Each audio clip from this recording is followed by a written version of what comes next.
At the beginning, you had mentioned that it's the position of the committee that you're on that they have unannounced drills.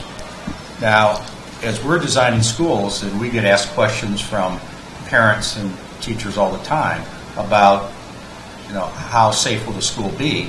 Some of the feedback I'm getting is that they're more scared of the unannounced drill, not that they're both scared and feel that kids will be scarred by that. So I just thought I'd like to know what I can share with the people I work with.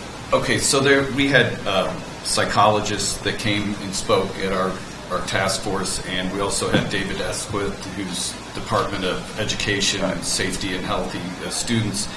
They're saying, I think there's some confusion, an active shooter drill.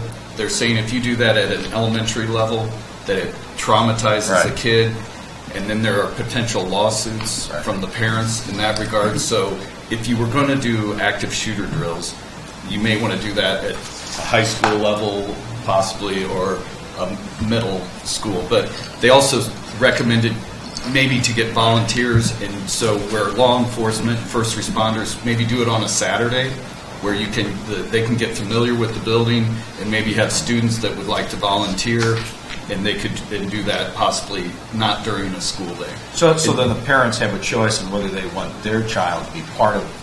Correct. And then the other piece, unannounced drill. Well, if it's an unannounced drill, that it doesn't always mean it's active shooter drill. I get it. But another way to maybe, you could announce, a lot of the districts in Illinois have a school outreach phone system where I think you were saying you let your teachers know a few minutes before, or you announce that there's a drill, but that you could send out text or a phone to all the parents or guardians prior to that, maybe 5 minutes, so they're not alarmed and they're coming to the school, because obviously there's a lot of communication through cell phone between parents and students. So that was maybe a strategy to implement if that did become law. But a lot of the districts are already doing the unannounced drills, is what we heard in the public hearing. Good.